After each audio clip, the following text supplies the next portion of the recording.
Good evening. What's going on, ladies and gentlemen? Welcome back to another Pro Wrestling Talk video brought to you by Blitzball Champ Gaming here on the the Tube. I'm your host, Blitzball Champ Jason Ingram.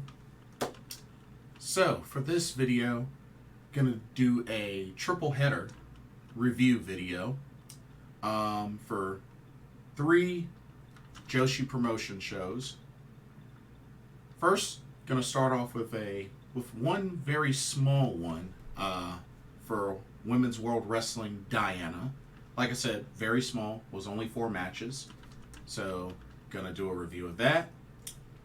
Also going to review the 8th anniversary SEAdLINNG show, which was awesome. And the Ice In Wonderland show as well. So, a lot of joshi action that took place over the weekend, and yeah, wanted to review all 3 shows and talk about all that went down.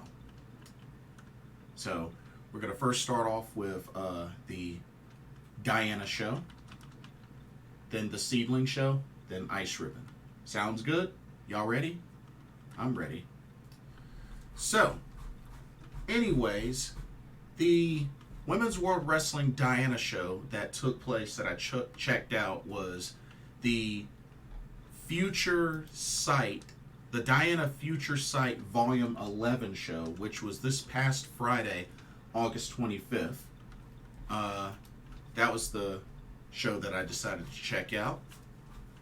Had only 4 matches, but you know what? They were pretty decent matches.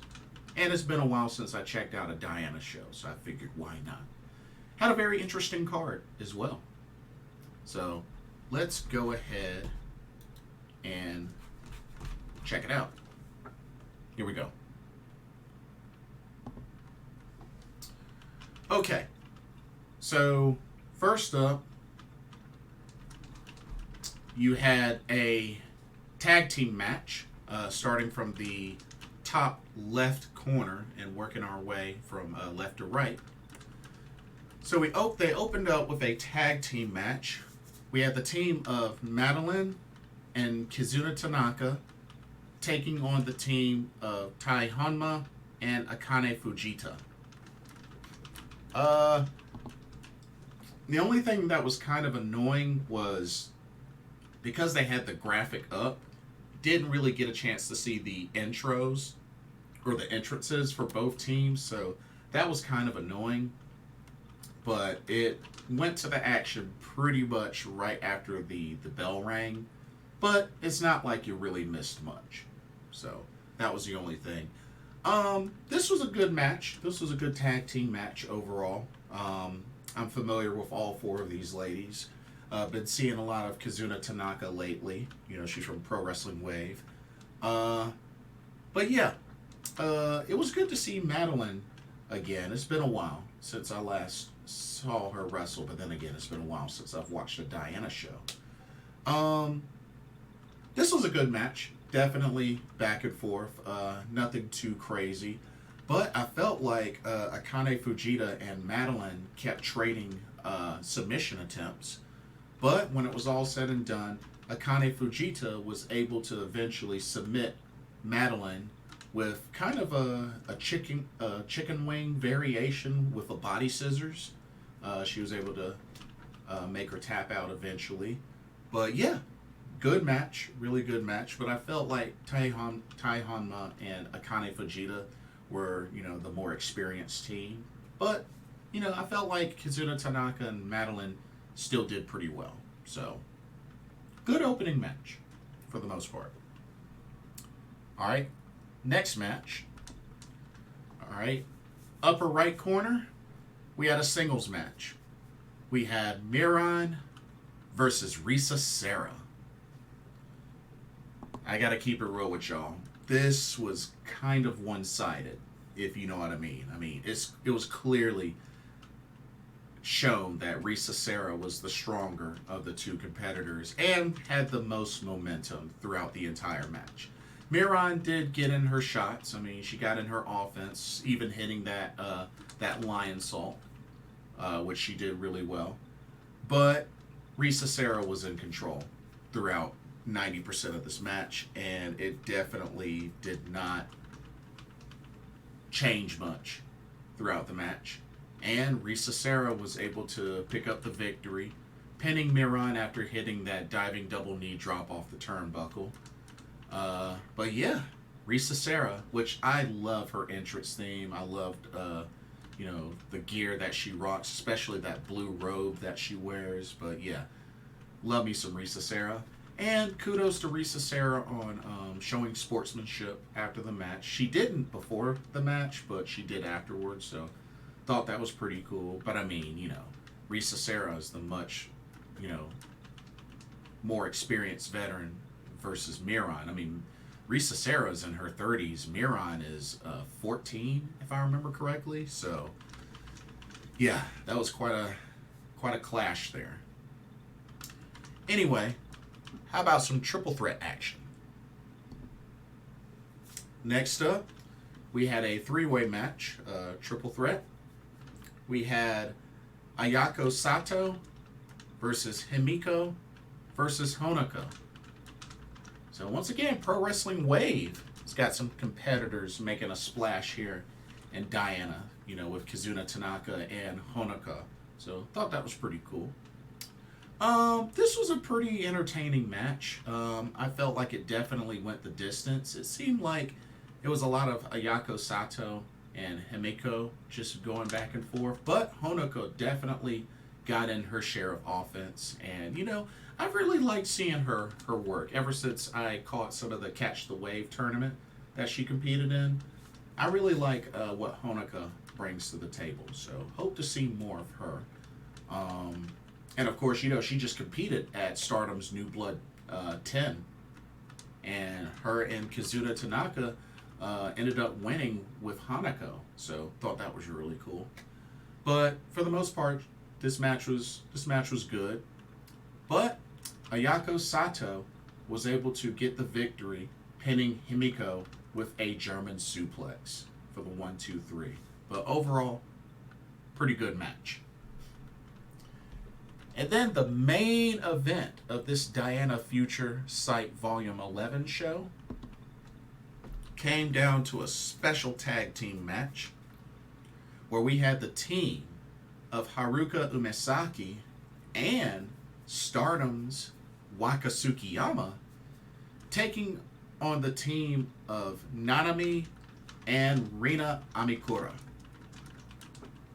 So quite an interesting main event here. So you got Haruka Umesaki, which many people may say are one of the aces of Women's World Wrestling Diana.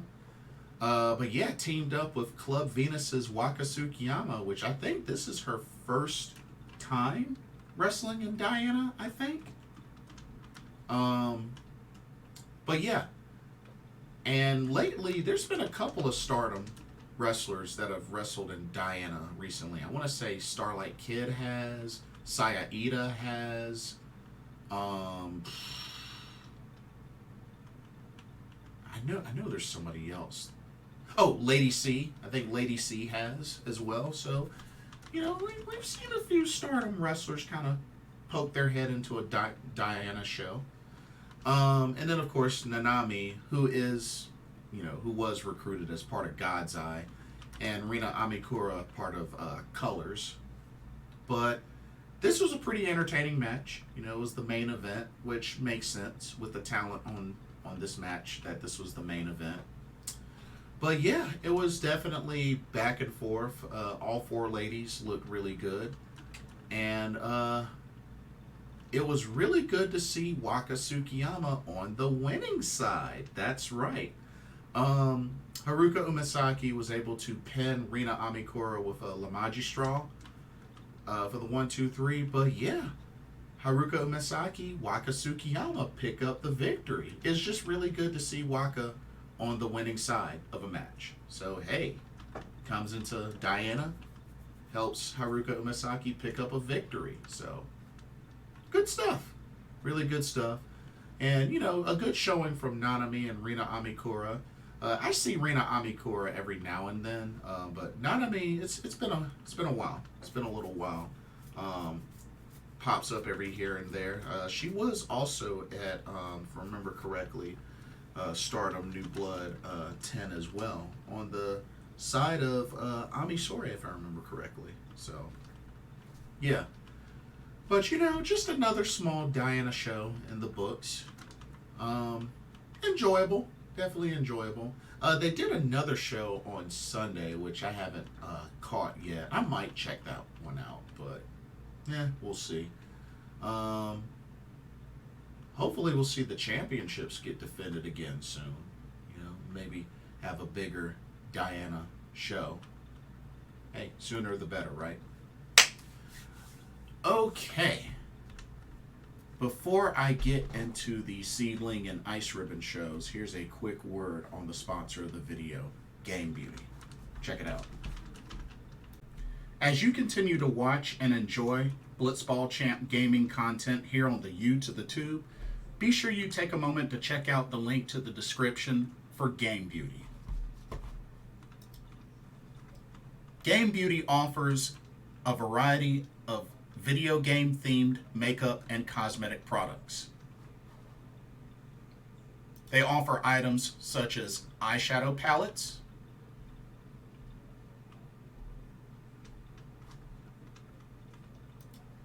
elemental pearl highlighters,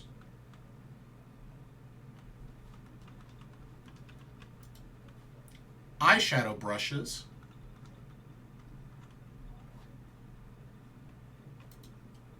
and even non-makeup items such as these graphic t-shirts.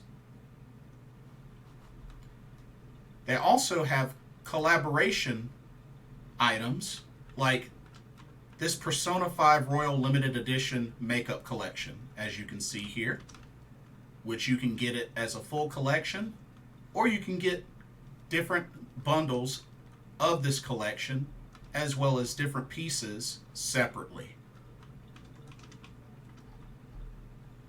Also, Game Beauty offers free domestic and international shipping to most countries for orders over $60.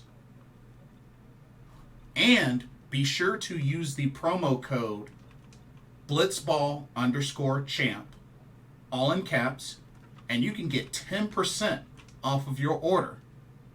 So be sure to take advantage of that nice little discount.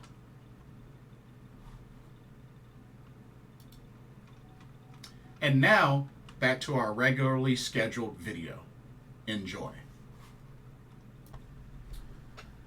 Alrighty, let's get started with the SEAdLINNG show. So, this was the 8th anniversary of SEAdLINNG, and this took place actually at Korakuen Hall. But yeah, we had 5 total matches. 2 of them were championship matches. So this was quite a show, and I enjoyed every single match, just for the record. But anyway, let's get started. First match. The 8th anniversary of SEAdLINNG opened up with a tag team match where we had the team of Ryo Mizunami and Miyuki Takase taking on the team of Yu and Hiroyo Matsumoto. I mean, this match was already popping off the jump. Of course, both teams very, very strong. I mean, loaded talent just in that match alone. So it definitely didn't disappoint. Very much back and forth the whole entire time. But my girl, Lady Destroyer, Hiroyo Matsumoto, was able to pick up the victory for her team, pinning Miyuki Takase after hitting her with a rock drop. So, definitely enjoyed that match. And like I said, Hiroyo Matsumoto, you know, it's one of my favorites. I've met her before. Also met Miyuki Takase twice, but yeah, Hiroyo Matsumoto is definitely one of my favorites. So it was really good to see her pick up the victory for her team. So good stuff. Really, really good stuff. Okay. Next up, we had some high-speed action, but with a special stipulation. Okay, next up, we had a high-speed match, high-speed rules match. We had La Pidita versus Kakeru Sekiguchi. And of course, you know, the referee, Taiyo Natsuki, as usual for the high-speed matches in SEAdLINNG.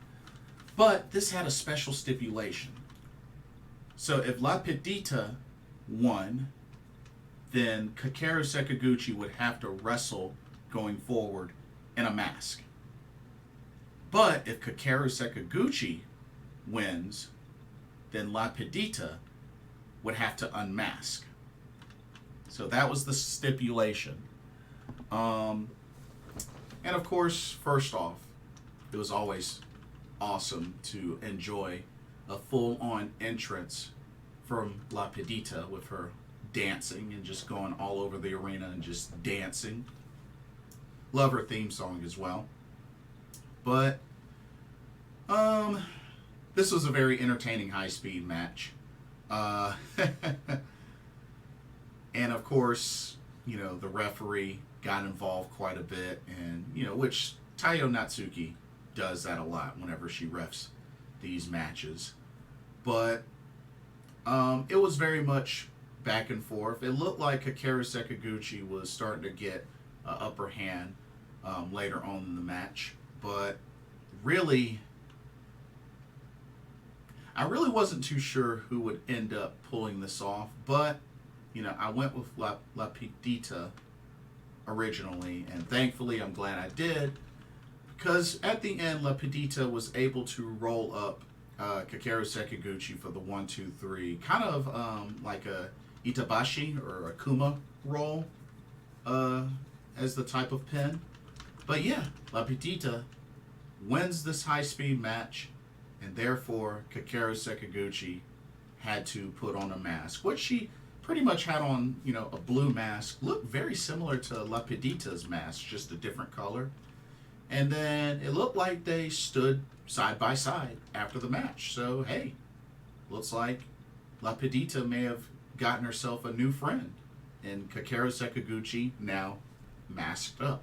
So, hey, I guess all's well that ended well. I can dig it. Alrighty, let's move on to our next match, which was a really good one. This was a really good one. Okay, we had ourselves some trios action. That's right, 6-woman tag. We had the team of Asuka, Mima Shimoda, and Makoto taking on the trio of Itsuki Aoki, Mio Momono, and Misa Kagura. This was a very action-packed match. I really enjoyed all 6 ladies in this match. Got a good amount of representation in this match, especially SEAdLINNG, Marvelous, Just Tap Out. You know, some really good representation in this match. 2AW as well. But yeah, back and forth match. This really could have gone either way. Very enjoyable. But when it all came down to it, Makoto ends up picking up the victory for her team, pinning Misa Kagura after hitting her with a Death Valley bomb. So, congratulations to Makoto, Asuka, and Mima Shimoda. But all 6 ladies look really great. It really could have gone either way. But great match, good finish, good stuff. Okay, now let's get into our championship matches, shall we? Here we go. First off, we had the Beyond the Sea tag team titles on the line as the champions, the team of Ayame Sasamura and Riko Kaiju, defending against the team of Sumire Natsu and Maya Yukihi. This was a very great match. Of course, I really enjoyed the trolling from between Sumire Natsu and, of course, Taiyo Natsuki. Of course, they have beef with each other because, you know, she gave Natsuki a pretty much a Bronco Buster in her bar, in Sumire Natsu's bar. I think it was her bar. It was either there or at a karaoke joint. But yeah, she had her crotch area all in her face. It was crazy. But that's Sumire Natsu. She's all about that Bronco Buster, and just, she's a giver. She's a giver. That's all I'll say. But this match went pretty long. Very action-packed. Even Sumire Natsu busted out the whip, which doesn't surprise me. But yeah, Riko Kaiju, Ayame Sasamura were definitely in sync through this match. And, you know, very, very enjoyable. Maya Yukihi, I enjoy as well. I've met Maya Yukihi. So, this was definitely a very enjoyable match. And quite a great defense for Ayame Sasamura and Riko Kaiju. Riko Kaiju ended up pinning Sumire Natsu, hitting her with a sit-out power bomb. You know, almost kind of like Batista bomb style in a way. But sit-out power bomb, 1, 2, 3. Riko Kaiju, Ayame Sasamura are still your Beyond the Sea tag team champions. So, great defense, good match overall. And then, oh yes, the main event, and it was a banger on so many levels. WWE, take notes. The main event of the 8th anniversary of SEAdLINNG was for the Beyond the Sea Single Championship. As the champion, the ace of SEAdLINNG, Arisa Nakajima, defended against Sera, the Sun Goddess. And let me tell you right now, this was clearly a match of the year candidate. This match was fire from start to finish. Brutal, hard-hitting, back and forth, straight fire from start to finish from both Arisa Nakajima and Sera. And these ladies did not hold a single bit back. At all. They have already pinned each other once before in previous matches. But it all came down to this. For the big one. A lot of close near falls. You know, a couple of dragon suplexes, a whole bunch of uranagis, a bunch of drop kicks. Like, I think it's safe to say Sera may be in competition for having the best drop kick in the business. Or at least the most devastating drop kick in the business. But, I mean, just the shots both of these ladies were dishing out to each other were just, whew. Whew. You would have thought that these two knew each other very well and had been wrestling each other for years because they had excellent chemistry. The build-up to this match, to this title match, just exploded into greatness. WWE, this is how y'all should have been booking Sera the entire time. Y'all seriously dropped the ball with her.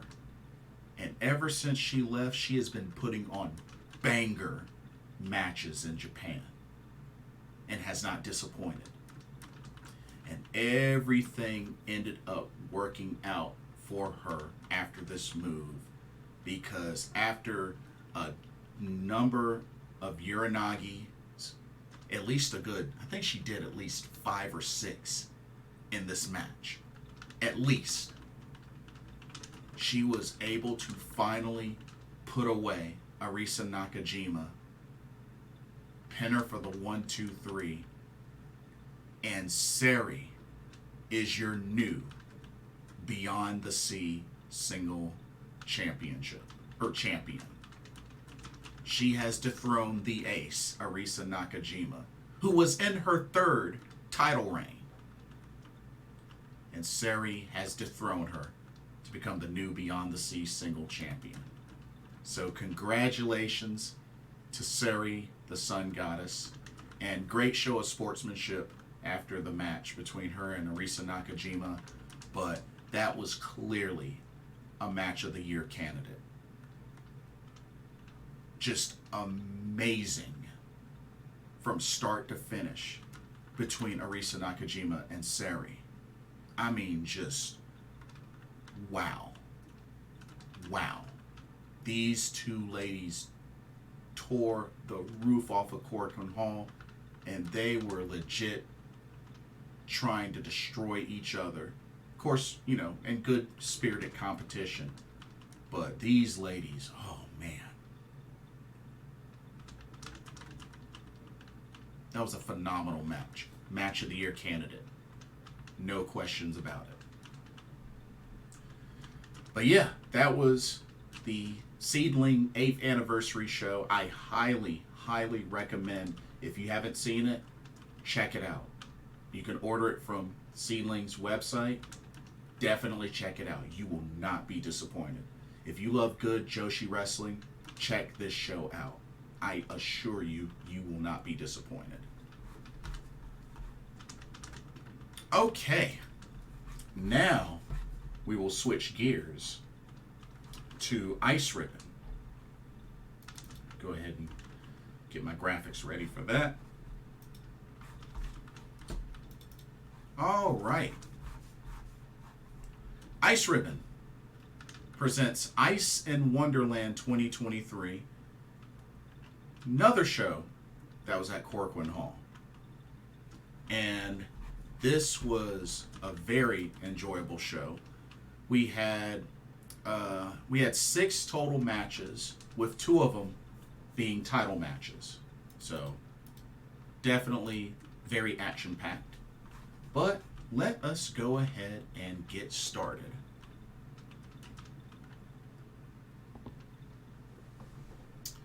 Alrighty. They started off the show with a tag team match.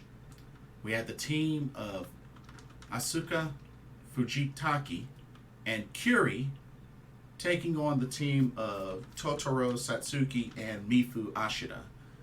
Now, of course, I was already familiar with Kyuri and Totoro Satsuki. Of course, Totoro Satsuki is a former Ice Cross Infinity champion. But for the most part, this was a pretty good match. This was my first time seeing Asuka Fujitaki and Mifu Ashida. But felt like they, you know, those ladies did really good. They did really good. And, of course, Totoro Satsuki definitely showed in this match why she is a former Ice Cross Infinity champion. Definitely she did her thing in this match. But kudos to Mifu Ashida actually picking up the victory for her team. She pinned Asuka Fujitaki with a European clutch for the 1-2-3, and Totoro Satsuki and Mifu Ashida open up with a victory. So good stuff there. It was good to see, you know, somebody you normally don't see pick up the victory for the team. But yeah, Mifu Ashida picked up the victory. So good opening match. I was digging it. Totally. All right. Let's go into our next match. All right, here we go. So this next match was actually a 6-woman elimination tag team match. So we had the team of Nane Furukawa, Sera, and Yuki Minami taking on the team of Mayuka Koike, Arisa Shinose, and Yu Hanaya. So yeah, this was elimination style match. And you know what? It was actually really good. And I'm glad that it was actually elimination style because it actually gave a great opportunity for all 6 of these ladies to really be showcased. So I actually like the idea of this match. And pretty much just, I'm going to go in order of how the eliminations happen, okay? So, Nene Furukawa actually got the first 2 eliminations for her team, as she was able to first off submit Mayuka Koike with an armbar, and then she submitted Yu Hanaya with kind of pretty much a figure 4 leg lock. So just like that, ended up getting the 3-1 advantage early for her team. But Arisa Shinose, who was the last one left of the opposing team, would not give up without a fight. And she was able to even the odds by first pinning Sera with kind of a pin reversal, pin of her own. And then she was able to pin Nene Furukawa after reversing an armbar attempt into a pin of her own for the 1-2-3. So it then just like that came down to 1-on-1. Yuki Minami and Arisa Shinose were the last 2 remaining, and Yuki Minami got the big victory when it counted, as she was able to pin Arisa Shinose with kind of an arm trap roll up type of pin. Like, I don't really know what to call that pin that she used. It was pretty cool. It was actually pretty cool. But Yuki Minami was the last one standing for her team to get the final pinfall. So there you have it. Sera, Nene Furukawa, and Yuki Minami are your winners in this elimination tag match. Very good match. Very, very good match. A lot of great showcasing of all 6 of these ladies, who are pretty much rookies. So that was really cool to see. All right, let's keep it going with our next match. This next match, I definitely felt went the distance and really enjoyed it for what it was. Alrighty, we had ourselves a tag team match. We had the team of Kaho Matsushita and one of my faves, Hikari Shimizu, taking on the team of Kiku and Hisoka. Of course, it's always good to see Hisoka again, of course, from Just Tap Out. Of course, Hikari Shimizu from the Colors as well. But this was a good, solid tag team match. Definitely a great showcase of both of these teams. And like I said, one of my favorites in this match was Hikari Shimizu. Of course, she looked really good in this match, but so did the other 3. Of course, Kiku had the skillet. She always brings the skillet out. But this was a good, solid tag team match between these 2 teams. But Kaho Matsushita was able to pick up the victory, pinning Hisoka with kind of like a T-bone suplex type of pin. Kind of like it looked like a T-bone suplex / exploder, but turned it into a pin, like a bridge. So I thought that was pretty cool. Thought that was really cool. But yeah, Kaho Matsushita picks up the victory for her and Hikari Shimizu. But really good tag team match. Really good tag team. Okay. Next up, we're gonna keep the tag team fun going strong into our next match. Alrighty. We had the team of Tsukina Umeno and from CMLL Dark Silhouette taking on the team of Hikari Minami and Hinata. And like I said, Hikari Minami and Hinata were very familiar because they recently, a while back, had a international ribbon tag team championship match.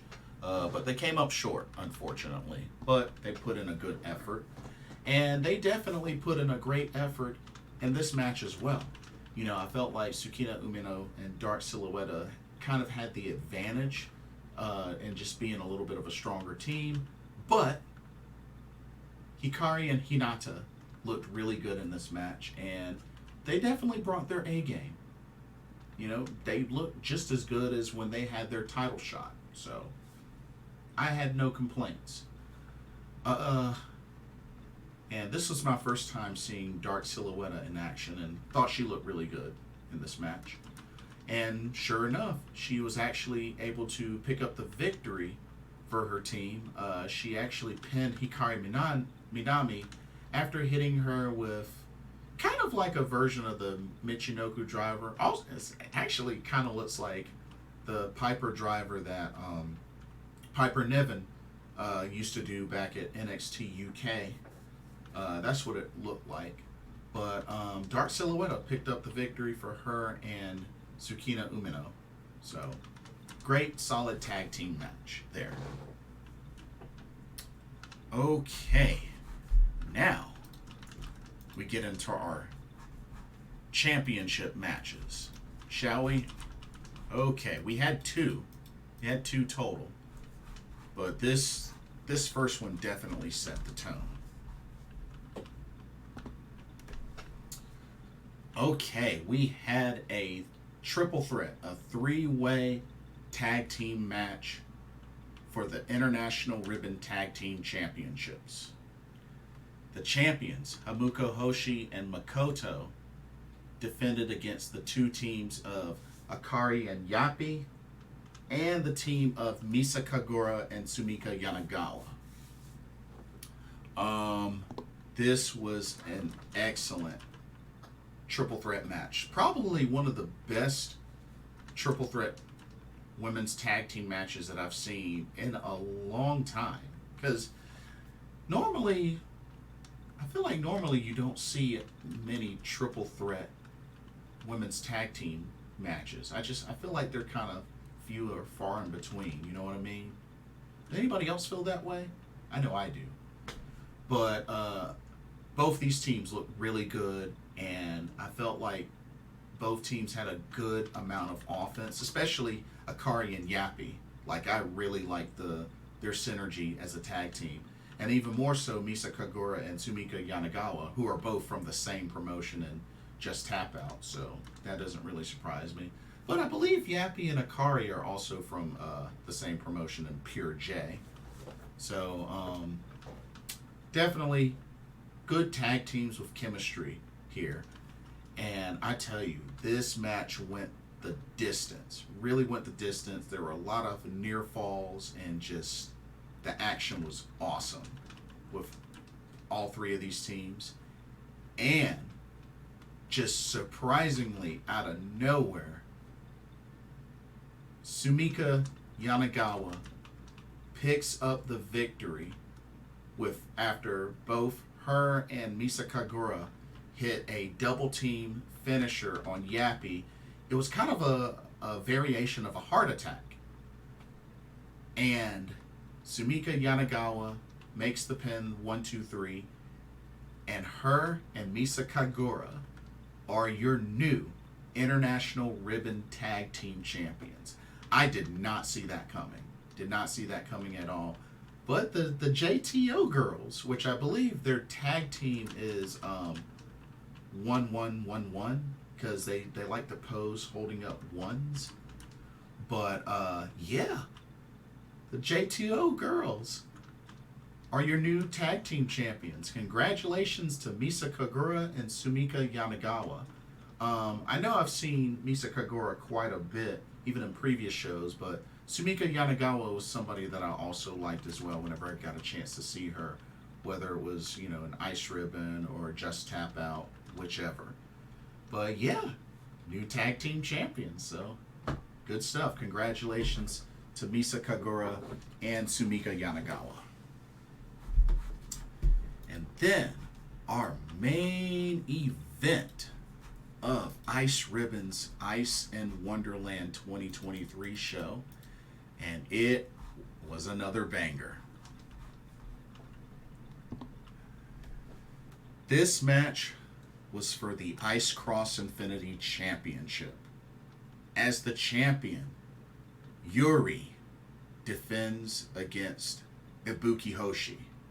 Now, of course, Yuri is from the Gambare Pro Wrestling promotion.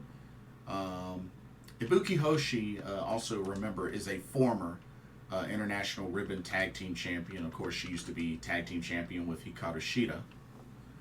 But anyway, this was an excellent match between both these ladies. And like I said, Yuri, I was already pretty hyped after she was the one that dethroned Totoro Satsuki to win the Ice Cross Infinity Championship. But, you know, Ibuki Hoshi is another good wrestler, you know, has been doing a lot of things. And she's the daughter of Himiko Hoshi, who was a former tag champ as well with Makoto. But then, of course, you know, as I previously said, they just lost them to Misa Kagura and Sumika Yanagawa. Anyway, main event, banger. Definitely a banger.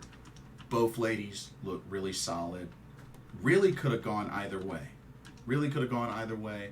I really thought Yuri was gonna pick up the victory, just because it wasn't that long ago that she got the title. Wasn't that long ago. But just more and more, Ibuki Hoshi just kept, that fighting spirit was just on display. And sure enough, even after a missed Swanton bomb from Yuri, Ibuki Hoshi was able to eventually capitalize, hitting Yuri with pretty much that's a similar move to the Quizo cult that Saki Akai does. But yeah, she hit Yuri with that, pinned her for the 1-2-3, and another title change, as Ibuki Hoshi is your new Ice Cross Infinity champion. Some may say this was an upset. I honestly didn't think they would pull the trigger and put the belt on her. But hey, congratulations to Ibuki Hoshi on becoming Ice Cross Infinity champion. I did not see that coming, but hey, dang, both titles change hands in this show. So, but excellent match. I wouldn't say it was a match of the year candidate like Sera and Risa Nakajima, but this was still very, very great and worthy of being the main event of Ice in Wonderland. So, really, really great main event, and overall a great show. You know, I really think they did a good job showcasing the rookies in the matches that they had earlier.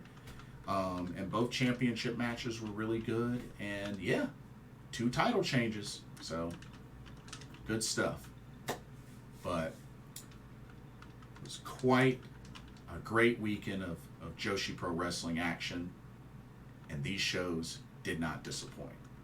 So definitely check them out.